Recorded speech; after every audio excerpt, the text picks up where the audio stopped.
Hello, good evening and welcome to Joy News Prime from our studios here at Kukum, in Accra. We are live on DSTV channel 421, GoTV 125 and around the world on myjoyonline.com.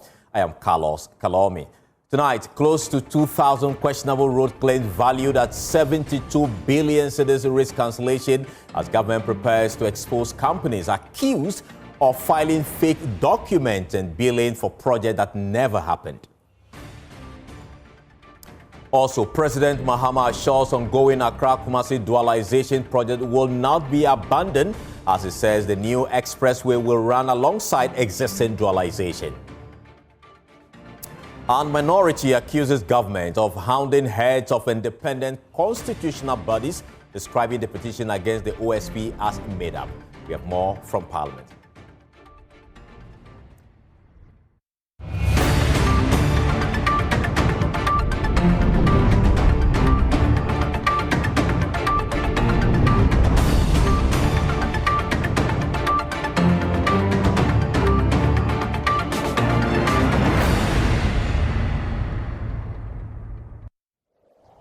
Tonight, close to 2,000 questionable road claims, including bitumen contracts, steel bridge works, and rehabilitation project risk cancellation at the Road Ministry, with a total value exceeding 72 billion cedis, as the government prepares to expose companies accused of filing fake documents and billing for projects that never happened.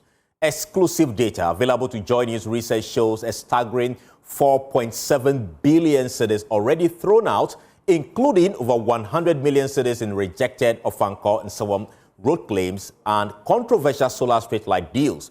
Finance Minister Tuforsen had earlier hinted about the audit and the staggering findings. He spoke with Evans Mensah on PM Express. And then another 8.6 billion. The auditor says they can write it off, but they are waiting for third-party confirmations. Yeah. Third-party confirmations and lack of supporting contracts. And so it doesn't mean the liability does not exist. It does exist, but they need more information. And so they will hold on to this, that if they have advertised, and in advertising it, they have asked the companies to submit information, and based on that information, they will decide to add it to this or reject it completely. But the one that the auditors are certain with is that they have rejected 10 billion Ghana cedis. 10 billion? 10 billion Ghana cedis that don't pay. Because? Don't pay because the liabilities, some are recycled IPCs, work done already, and they are recycling it and for the state to pay. Some have falsified stores received advice and asking the state to pay, and some are fictitious.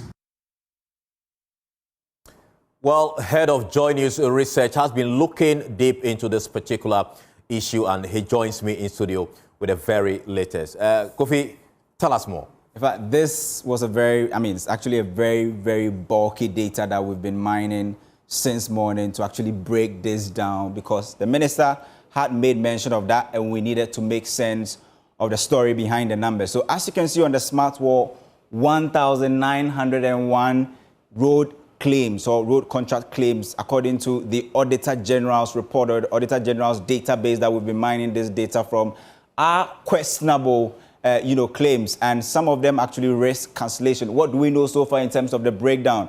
If you look at the monetary value of this 1,901 questionable road contract claims, according to the data we are getting from the AG's database, this is valued at 72.5 billion Ghana cedis of questionable road contract claims. And breaking this 72.5 billion Ghana cedis down, if you look at the claims already, verified by the Auditor General and said that, well, don't go ahead to pay because we are rejecting this claim. 209 claims so far rejected by the Auditor General, worth about 4.7 billion cedis. The Auditor General says that don't pay this claim. If you look at 1,566 claims, according to the AG database, are claims that are questionable or commitment that are pending, verification. And the Auditor General says that you've been given a deadline. If you don't come to verify, we are going to cancel these claims. What is the monetary value? 67.7 billion Ghana cedis is how much we are looking at, and 31 BTA pending, verification or validation as well. BTA simply means that bank transfer advices, which means that details have been made and payments were going to go ahead. 31 of them were 23.4 million Ghana cedis. The Auditor General says that these are pending, verification. And that is what we know so far. 14 currently are road contract claims that are currently being looked at. The BTAs that have been rejected so far, 14 of them valued at 27.3 million. And even if you look at the Ofankor-Nsawam road, there were 3 claims that we found worth about 103 million Ghana cedis, which has also been, rejected. There was another one at the Boundary Road, traffic, street lights and all of that, also worth somewhere around, 1.5 million Ghana cedis. All of these claims have been rejected. We keep studying this data, and we'll be bringing you more updates as and when we get it. Thank you so much, Kofi, for those details. And now let's bring in the Chief Executive Officer of Chamber of Construction Industry, Emmanuel Cherry. So much grateful for your time this evening. We know that this amount, almost about 2,000 questionable, road projects. First of all, how did we get to this point? Yeah, first of all, let me thank you so much for such an opportunity. And then to salute you for the good work that you're doing to help develop the infrastructure space of the entire country, Mother Ghana. Yeah, this portfolio we're talking about, in the engineering aspect, we have certain rudiments that we normally go through. So if we talk of construction in general, there are procedural architecture that need to be followed. So in this quest, a contract will be entered in between 2 parties. Documents will be kept, details will be stated in the contract, and then each party has a responsibility in there, enshrined in the document for execution and prosecutions accordingly. So if it happened this way, the contractor, on the other hand, has a responsibility to go and interpret the drawing that the client has put together in a document that he has agreed to based upon financial portfolio to execute. So the contractor goes and tries as much as possible to do as per the contract details. So most of the times, some of the contract dictates that you do a work up to 20% or 30% or 50% or 100% for you to bring a certificate, show proof of work done for you to be paid. So based upon that, most of the times, contractors normally raise certificate based upon the contractual terms. So if a certificate is raised per the contract, the road construction, initially it was 91 days maximum that the certificate must be honored by the client. It was previous administration that has taken it from 91 days to 180 days, which is also a challenge to the industry as we speak today. So therefore, within 180 days, the client is supposed to raise money to pay the contractor for him to continue work. Now, the challenge is, most of the times, if the contractor raise certificate and expecting payment to be made or to be done, and then it's not being done on time, it delays the progress of work, and then it reduces the capacity of the contractor in the all aspects, because maintenance is also a cost, and then the payment of wages, salaries, and what have you, all those overhead costs are very huge in construction works. Right. So if payment is not forthcoming, it becomes a challenge. So therefore, what happens is, if a contractor raise certificate, let's take it for a road fund, and then they log in expecting payment 1 year, 2 years, nothing is forthcoming. How they do is some of them, they go back to the road fund agency, and then they try as much as possible to lift their certificate portfolio from road fund book or records, and then put it on the GOG, consolidated fund document. So at times, if consolidated captures it, it's being paid, because at times, most of the times, they pay a little bit faster than road fund because of the challenges we are having today. So therefore, if it's being paid there, and then it's not cancelled in this book at the road fund, at the end of it, you see double the same certificate at road fund, and then the same certificate has been paid at GOG, which ends up becoming double certification, which is a challenge. Okay. Thank you so much for your explanation. Thank you. But still on the road, a simple trip to the hospital or market has become a dangerous gamble for the people of Yepemso, the nearby communities in the Techiman South. Bono East regional correspondent Nasabit report farmers are losing their livelihoods and mothers and babies are dying because they can't reach health facilities during emergencies.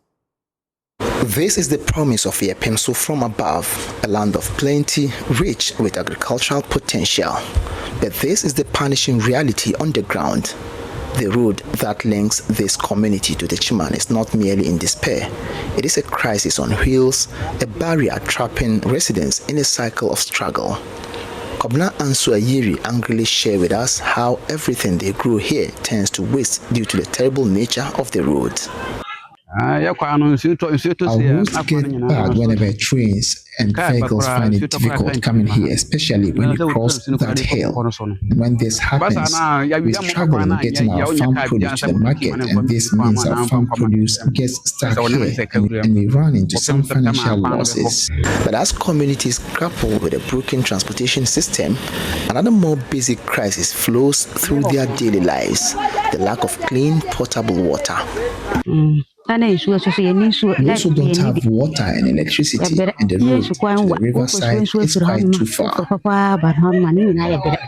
With no viable alternative, families here are forced to rely on water they know could make them sick, a bitter choice between thirst and disease.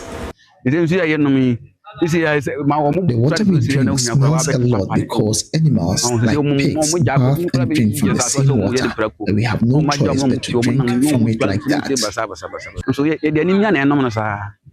This isn't just a story about potholes and mud. It's a story about broken supply chains, shattered dreams, and most tragically, lost lives. The people of Yepemso are not asking for luxuries. They are pleading for their fundamental rights, the right to healthcare, to a livelihood, and to clean water. Until this road is fixed, their potential remains as stark as the vehicles that dare to traverse it. For Joy News, my name is Anas Sabit. Well, away from that, the Ghana Water Limited has accepted the Public Utility Regulatory Commission, PRC's new 15.92% tariff increment for 2026 to 2030. The new rate granted by the PRC, which also gives the Electricity Company of Ghana 9.86%, kicks in from January next year. This comes after months of consultation with the utility service providers, stakeholders, and citizens across the country. There's more in the following report. The Public Utilities Regulatory Commission says the bills take effect from January 1, 2026, following its new multi-year tariff review of 2026 to 2030. Electricity tariffs are going up by 9.86%, while water tariffs will rise by 15.92%. According to the Commission, the adjustments are driven mainly by the rising cost of generating and supplying power and water. Key factors include a heavy reliance on thermal generation, which now makes up nearly 79% of the energy mix, and a higher average cost of natural gas. The PURC also cites inflation, the cedi to dollar exchange rate, and the investment requirements of utility companies over the next 5 years. For water, the regulator points to production costs and efforts to reduce non-revenue water. Quarterly tariff reviews will continue to reflect changes in fuel prices and other variables beyond the control of the utilities. Now, let's move on to some other story tonight. The minority in Parliament says government is on a witch-hunting spree with made-up petitions to remove heads of independent state institutions. According to NPP MP for Gushegu Hassan Tampolin, who was debating the budgetary estimate for the Office of the Special Prosecutor, the current petition seeking to remove the special prosecutor is unfounded, but the majority chief whip fired back. Look at this. During the debate of the 2026 estimates for the Office of the Special Prosecutor, Hassan Tampoli, NPP MP for Gushegu, says the NDC government is going after heads of independent government institutions. He was on the floor making this claim by Roxanne Nelson, the firm called the majority chief whip, who have none of that. About 3 petitions as of today have been referred to the President for the removal of the special prosecutor. Mr. Speaker, this comes on the heels of the removal of the Chief Justice of the Republic of Ghana. Mr. Speaker, next on the agenda is the removal of the EC. Something is happening in this country, Mr. Speaker. Mr. Speaker, there's no way the government is pursuing anybody out of office. There's no way. That cannot be a statement of fact on this floor. Citizens have rights to petition, and they must have done that. It does not constitute a removal. Francis Xavier Sosu has also been praising the OSP for some of the work he's been doing that is saving the country a lot of money. He's, however, critical of the OSP's decision to invite private legal practitioner Martin Pebu over some allegations made against the special prosecutor. Mr. Speaker, again, let me clarify the point that the fact that the Office of Special Prosecutor is doing the best they can within their mandate does not mean that citizens and individuals who have issues about how the Special Prosecutor is operating cannot come out to speak against them. So I was worried when people like Martin Pebu, for example, was invited to the Special Prosecutor because he was on TV raising some allegations. NPP MP for Menchia South, Nane J. Bafuewa says the OSP is clearly deviating from the purpose for which it was set up. When the Office of the Special Prosecutor was being promulgated, when it was being discussed in this House, Mr. Speaker, one thing and only one thing can be the sum of the role for which the office was created: protection of the public purse. The office has deviated its course of protecting the public purse.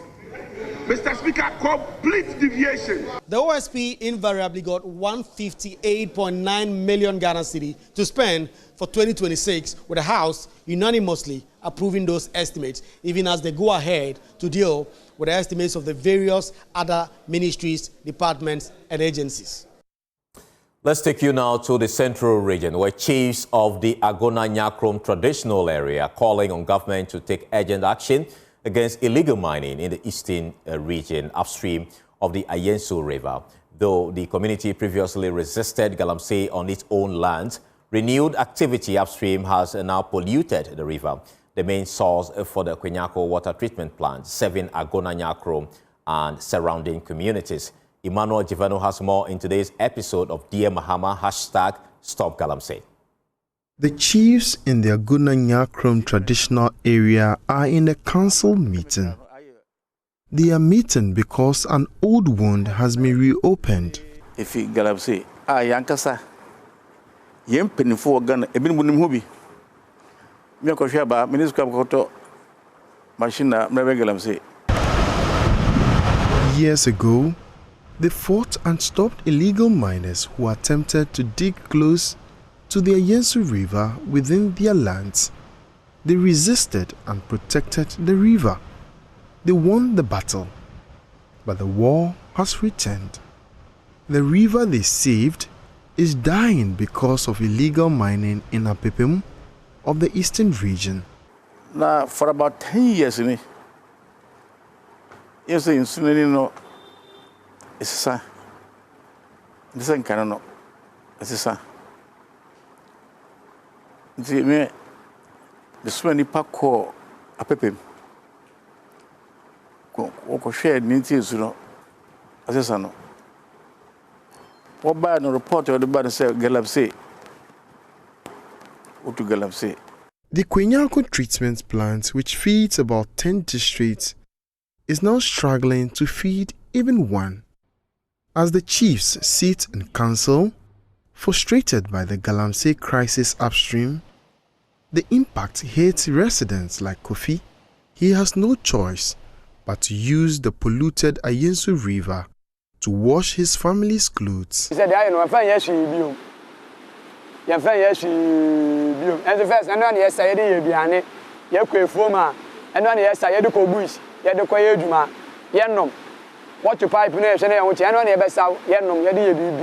The stream is now a source of water for many households. Children bathe in it. Mothers wash their babies in it. Families fetch it for cooking and drinking. This, a stream beside a mountain of refuse, is now their lifeline. The crash, your problem. It's more as summer. One country bank, Nadim Crofo. Say you had your brepa. One what's ye.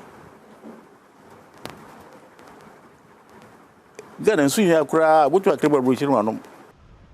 Illegal mining is now more than an environmental issue. It is a threat to survival. Emmanuel Jivenu, Joy News. Well, traditional leaders in Fidiam say they stand firmly behind Ghana's intensified anti-galamsey fight. The chiefs pledged full cooperation with security agencies to protect the Esuchifi South District. I have for our regional correspondent Emmanuel Edu Jemfi report. After a joint police-military operation led to mass arrests in Kejetia and Fidiam, chiefs in the area say they fully support the national fight against illegal mining, but insist innocent residents must not be made to pay for acts they did not commit. More than 150 people were detained and transported to Kumasi for investigations after NIMO's personnel were held at the Fidiam police station, sparking a national conversation. Bafo Insia Ewa is the Marine of Fidiam traditional area. Fidiam is a peaceful community. We are against violence and illegal mining. What happened at the police station last month was disrespectful and embarrassing. We are apologizing to President Mahama and Ghanaians on the Naimos Onikrom incident. It will never happen again. The Adontenhinen, Bafoche and Nefi appealed to the president to ensure innocent people are released. Most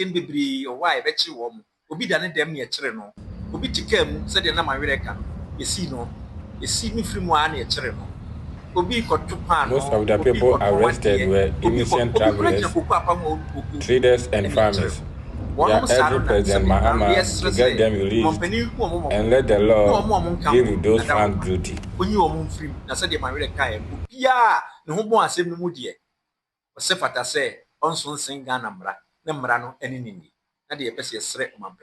The traditional council stressed that Fidiam remains peaceful and should not be labeled a security hotspot.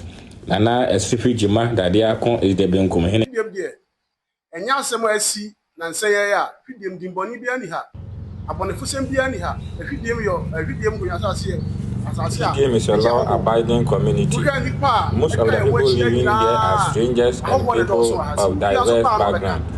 We have coexisted with them here without any disturbances. Fidiam is indeed very peaceful.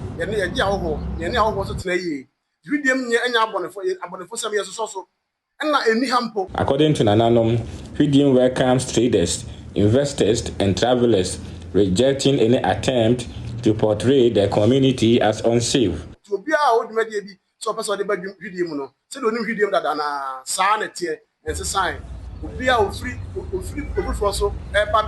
Fidiam is still peaceful. He urged traders, investors, and workers to come and transact their businesses peacefully.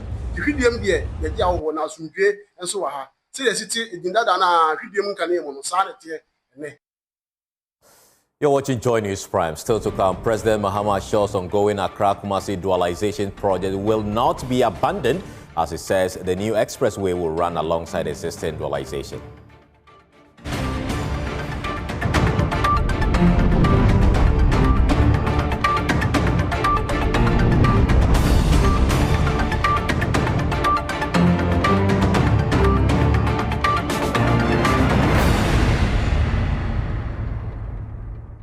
Welcome back. Now let's turn our attention to some other stories. District Assembly officials in the Upper East region have been rallied to embrace agroecology as a tool for climate resilience.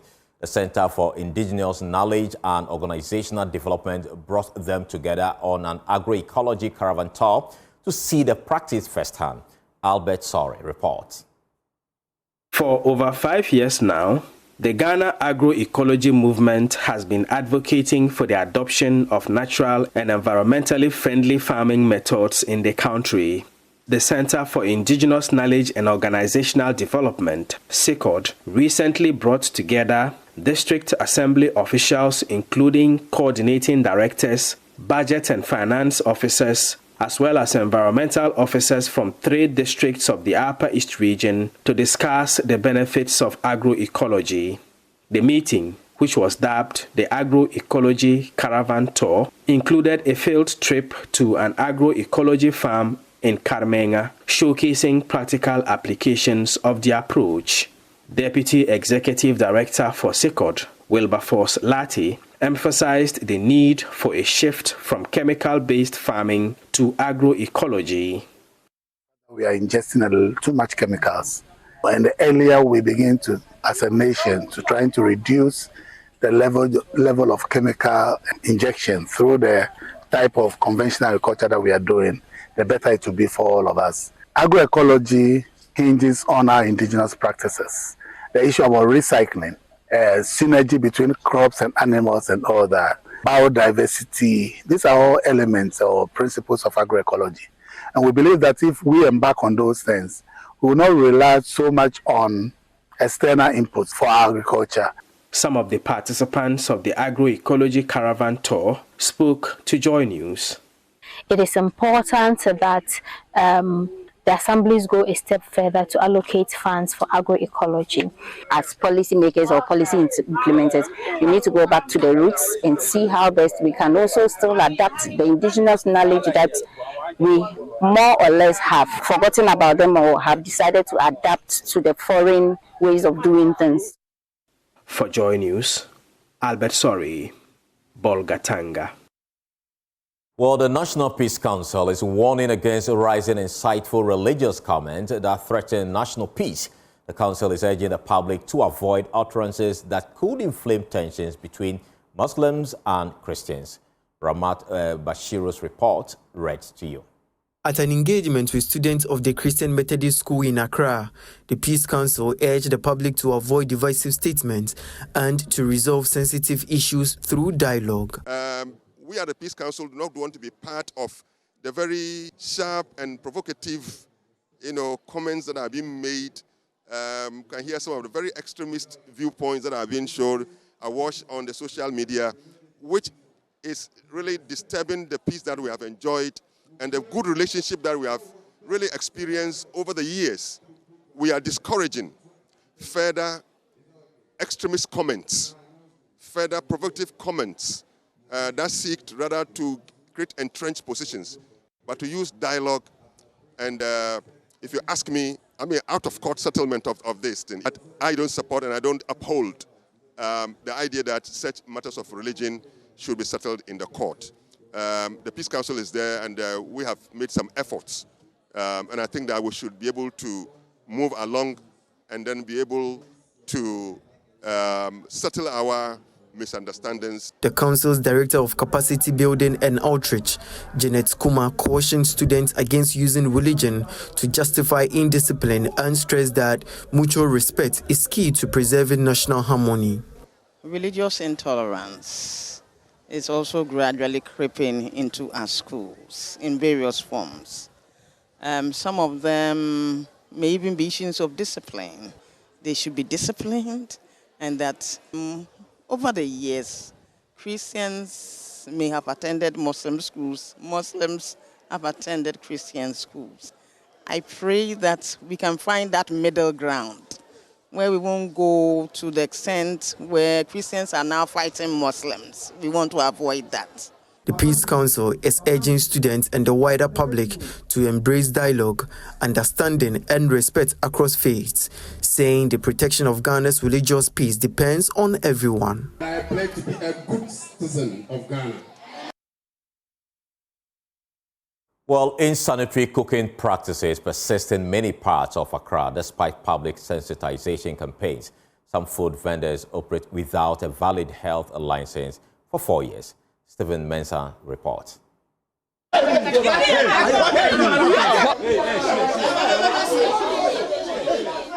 Gifty operates a chop bar in the Central Business District.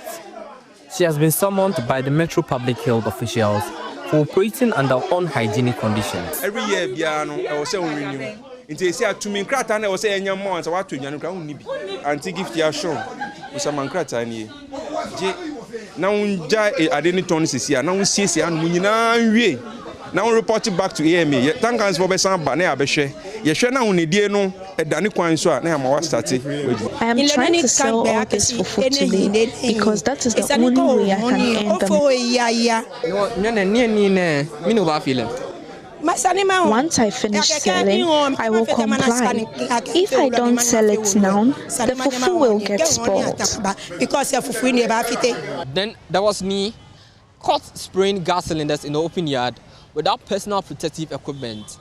Director of the Clean Ghana campaign, Florence Kuchi, says this exposes consumers at the chobas not only to hazardous contamination, but also puts me at risk. I don't know, say this is the root day, the things like. As for us, the health of the public is paramount to us, including you. You are doing this work. You've not even protected yourself. You've not even put on goggles, no masks, nothing. We are not going to allow you to do it. So we are taking your things away, okay? At another food joint, the scene was equally worrying.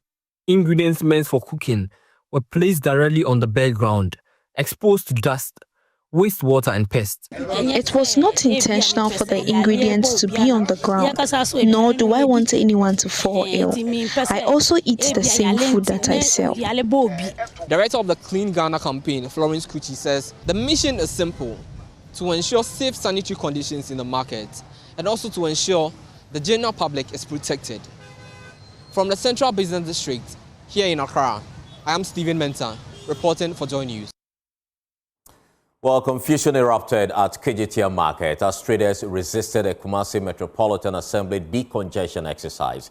The assembly says the traders have no authorization to occupy the alleyways despite claims of paying a service fee. Emmanuel Bright-Kweku joined the decongestion exercise and filed the following report.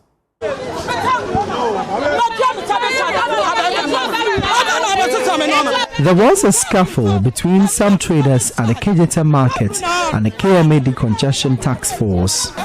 The women fiercely resisted attempts by the team to seize their goods, which was displaced illegally at the market center. The assembly had earlier cautioned the traders to vacate the entry points to the market center or risk losing their wares.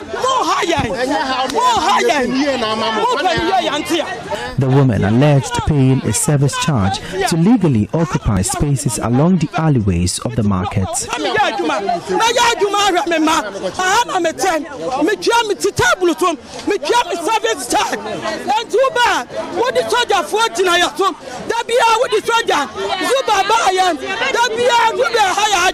I will work to take care of my kids. I pay my service charge, yet you attack us with soldiers almost every day. Ever since Zuba assumed office, he has been worrying us, but the assembly refuted the claims. Francis Dodovi is technical advisor to the Kumasi mayor. We've not received any service charge from those selling on the main entrance to the Dubai market, so to call it. What we take from them are the license for the stores. So that is it. Nobody take any service charge from anybody. The Kumasi Metropolitan Assembly has launched a crackdown on unauthorized trading at the Central Business District of Kejetia, Edum and other satellite markets within the metropolis. The team seized goods sitting on unauthorized spaces and destroyed wooden structures on pavements. At the Bantima market, the team assessed compliance with the decongestion exercise after paying a visit earlier in the week. Usually, scores of traders would be seen plying their trade along the shoulders of the road leading to the market, but there was a general level of compliance with pockets of defiance. The team also towed away vehicles parked indiscriminately. I'm not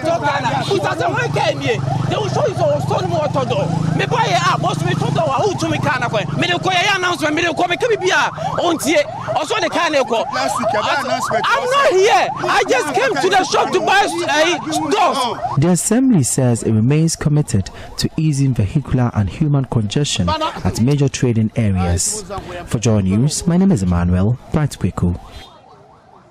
Well, Participatory Development Associate is urging stronger national and community action to protect children living in Galamsey endemic areas. Speaking at the 8th Child Protection Knowledge Sharing Workshop, the group called for collaboration, depoliticized interventions and better support systems to safeguard vulnerable children. Participatory Development Associate says children in illegal mining zones continue to face significant risk from exposure to unsafe environments to disruptions in education. Speaking at the 8th Child Protection Knowledge Sharing Workshop, Coordinator Asida Mensah believes communities themselves must lead the push against Galamsey, while national stakeholders provide strong backing. We recognize that the conversation much of the time about Galamsey focuses on adults and on things that pertain to at least young people, but many times the children are overlooked and they are not considered in the conversation. So we wanted a time that we could focus on how children are being affected and the kinds of risks that they are encountering as a result of Galamsey, so that we can be intentional about figuring out practical solutions to deal with that. From these kinds of workshops, we hope that we will inspire and mobilize action across board. One of the things we believe in very much is community-led development. And so we are not just thinking about the high level, national level, governments, international partners, but communities owning themselves. Project Coordinator David Deshen says persistent challenges such as limited funding and weak collaboration slow efforts to protect children. He adds that child protection requires joint action from government, cocoa companies, and social welfare authorities. PDA Africa is an NGO and we need funding for our activities. We work with the cocoa companies and we need support, we need government collaboration in addressing issues of child labor, especially in the Galamsey affected areas. Child protection cannot be a one-man affair. There has to be a lot of collaboration between government and private actors, NGOs like PDA Africa. And the fight against Galamsey, we are calling on the government to depoliticize it and make sure that the activities of the government is a continuous affair, irrespective of whoever is in power. For our development partners, we are calling on them to continue to support the projects that we run. Participatory Development Associate says protecting children must remain at the center of Ghana's fight against Galamsey, urging all stakeholders to act with urgency and consistency. Away from the General Secretary of the New Patriotic Party, Justin Kejetia, is warning that Ghana's democratic structures are under pressure. He accused the governing NDC of repeatedly intervening in legal processes to protect members facing embezzlement charges, describing it as a part of a broader pattern of political interference. The following report has more.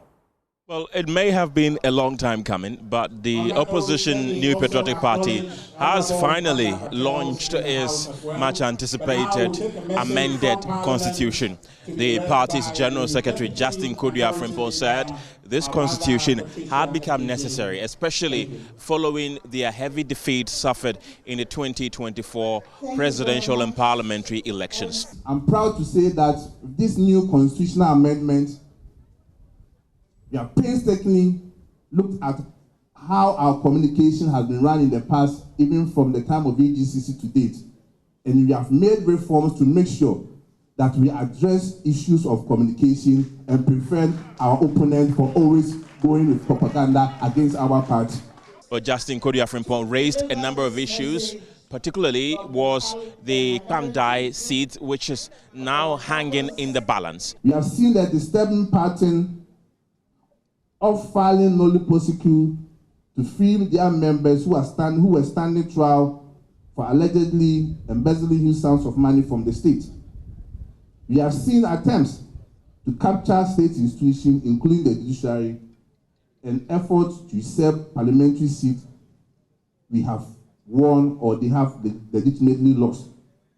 Unfortunately, the judiciary, which is supposed to be the last vanguard of rule of law, has suddenly been captured by the executive, particularly after the unlawful removal of the Chief Justice. Other dignitaries of the party also spoke at the event.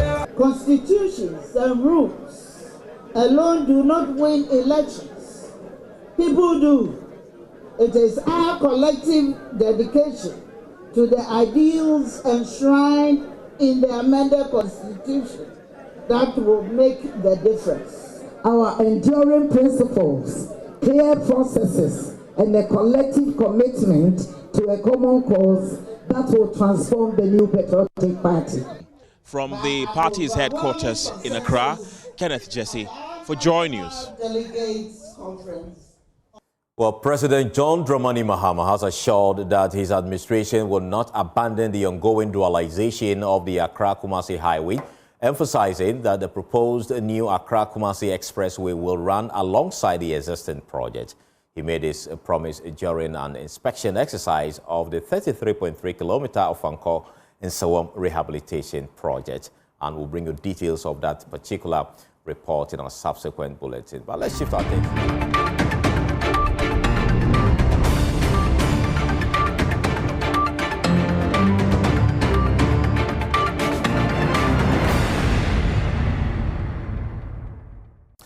Welcome back. Let's go into showbiz now. And Irene is here. Good evening, Carlos. Yeah, what's up? Cool. So as usual, I'm here to update you on happenings in the entertainment world. Yesterday, I spoke to you about ABB Tumi Festival, which is happening at Ekuape Mampong. But guess what? Today, I'm here with another event, and we are going straight to Uncle Ebo, because Uncle Ebo has back to the stage with his new play, Order for Four. We engage him to talk more about the play and also tell us why audience should come to the National Theatre to experience the play.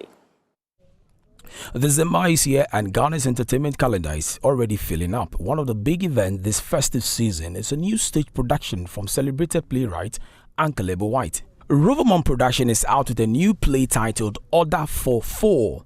Order for Four. That's the title of my latest play. I've been writing and producing a new play every quarter since September of 2008. He says the play is inspired by politics, money-making and love, themes shaped by his experience in Ghana's media space. The inspiration comes from my involvement in the private media in Ghana. I came to understand a few things about our politicians in particular. That when you hear politicians in the media at each other's neck, remember you are just watching a show. And I wish that the populace, the citizens, would also see politics in the same way they see it. Order for Four is also about how each of us can make it in life. The play demonstrates how somebody whom from another angle, you think, oh, life has been so hard for this person, and yet that person puts it all aside and makes it big. So my hope is that people will take inspiration from that and realize that no matter what my background is, no matter what my circumstances are, if only I take responsibility for my life, I'll be able to do a little bit more for myself. And of course, I love love stories. And so there's a little bit of that. The play is designed to help audience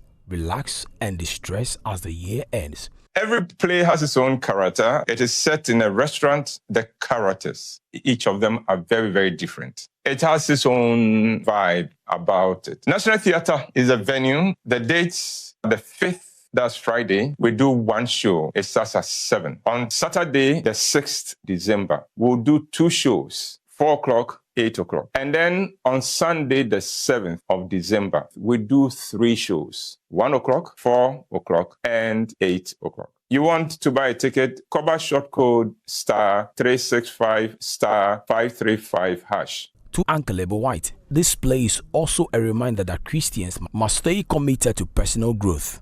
We deserve better for ourselves. We deserve better in Ghana. So we would have to wake up and do the best we can for ourselves and for our families. It starts with you. It starts with me. And I hope that that becomes your resolution going into the new year. Yes! Hey, look at this. Hey, honorable. Hey,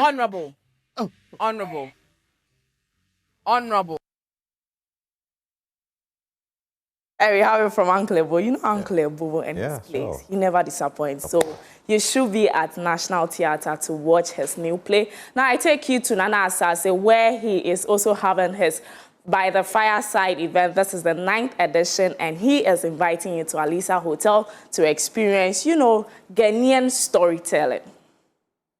Shaping up to be a month of celebrating Ghanaian culture, and one event is putting storytelling at the center.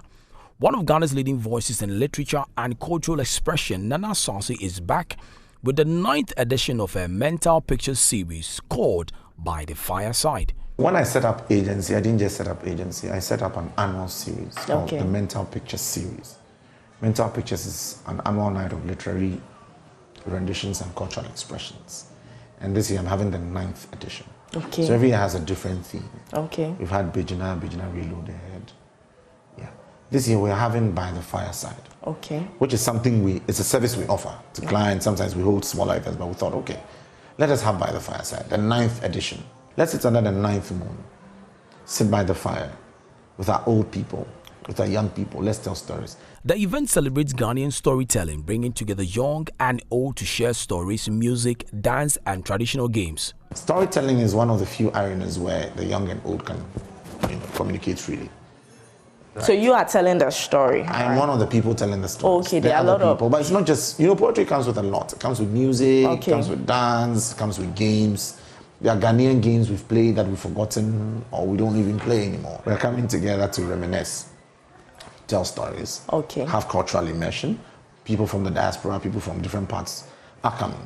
Attendees can also look forward to valuable networking opportunities in a relaxed open-air setting. And our events are very good places to network. Okay. Network. So those are places you meet people, you don't need to book appointments to see them. The event will take place at Alisa Hotel by the tennis court, giving the space an outdoor fireside feel. We're having the event at Alisa Hotel because it's by the fireside.